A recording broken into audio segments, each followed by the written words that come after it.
Yeah, part 2. I left on the mushroom cloud, which is a scroll, man. Isaiah 34 and 4, and all the host of heaven shall be dissolved, and the heavens shall be rolled together as a scroll, and all their host shall fall down as the leaf falleth from the vine, and as falling fig from the fig tree.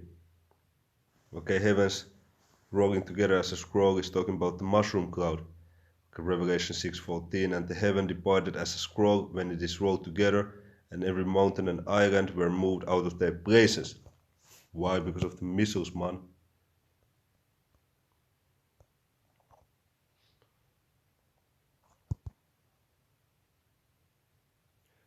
So let's continue. It is sobering. Consider a scenario where a 50 megaton warhead is detonated over New York City.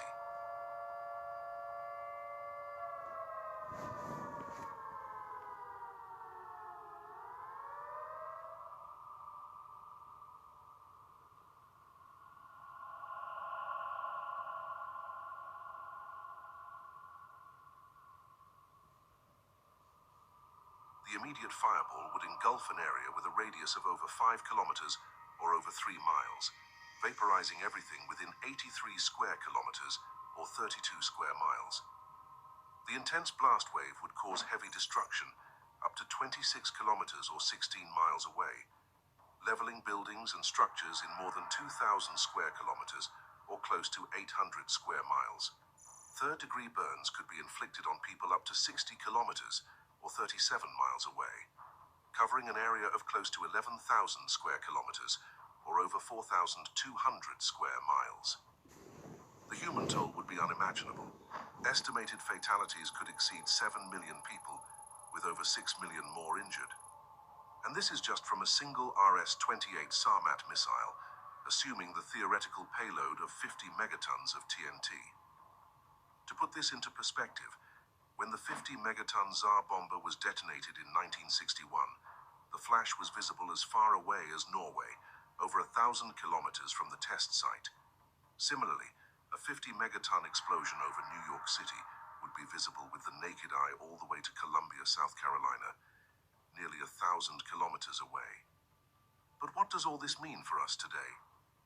Despite Russia's impressive arsenal on paper, recent events have cast doubt on its true capabilities. Yo. You see, the nuclear war is very close, man. So we just have to focus on the prophecies. Okay, 2 Peter chapter 2 verse 3, 2 Peter chapter 3 verse 6, whereby the world that then was being overflowed with water perished. Okay, talking about the time of Noah.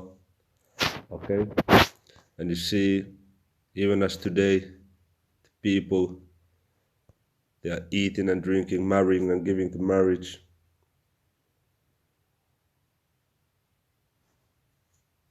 So they don't realize we at the end. I don't know how you cannot realize that, bro. Just look at the news, man. But people still don't realize, they don't want to realize we at the end.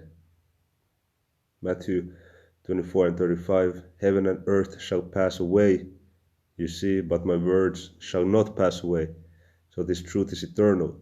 But of that day and hour knoweth no man, not angels of heaven, but my Father only. Okay? But as the days of Noah were, so shall the coming of the Son of Man be.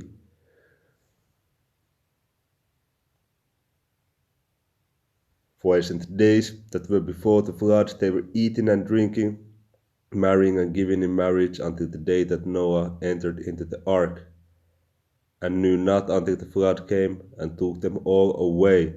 So shall also the coming of the Son of Man be. You see, only the elect gonna be delivered, and the rest, they're gonna catch it. 2 Peter 3 and 6, whereby the world that then was being overflowed with water perished. It's the same kind of a theme coming now, but with fire. But the heavens and the earth, which are now by the same word, are kept in store reserved unto fire against the day of judgment and perdition of ungodly men. But in Israel is written that there is 7,000 men whose knees have not bowed down to the image of Baal. Okay, so these false philosophies, false thought patterns of today. The elect, they not with them. Okay, the elect, they are virgins, man. They spiritually, okay, they faithful to the word. But beloved, be not ignorant of this one thing, that one day is with the Lord as 1,000 years, and 1,000 years as one day. The Lord is not slack concerning his promise, as some men count slackness, but is long suffering to usward, not willing that any should perish, but that all should come to repentance. But the day of the Lord will come as a thief in the night, into which the heavens shall pass away with a great noise, and the elements shall melt with fervent heat.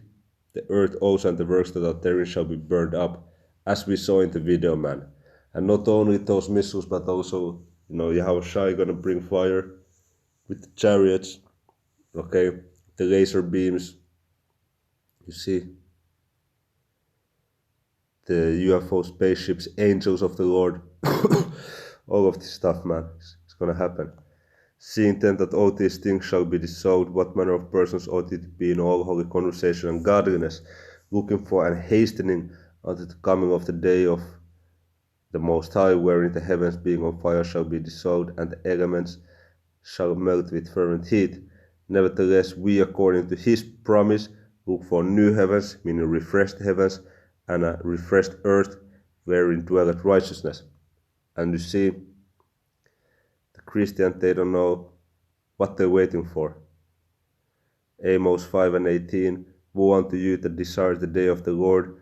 To what end is it for you? The day of the Lord Yahweh is darkness and not light. So these Christians wanting for Jesus Christ to come back, they don't know what they're wishing for, man. Okay, because when Yahweh come back, people gonna mourn. Okay, that's Revelation 1:7. Okay, all the kindreds of the earth gonna mourn and wail, because he's not coming in peace, but he's coming in war.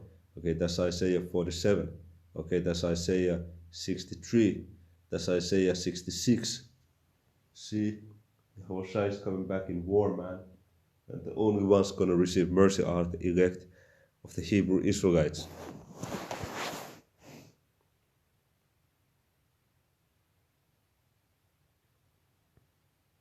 So this is it, Shalom.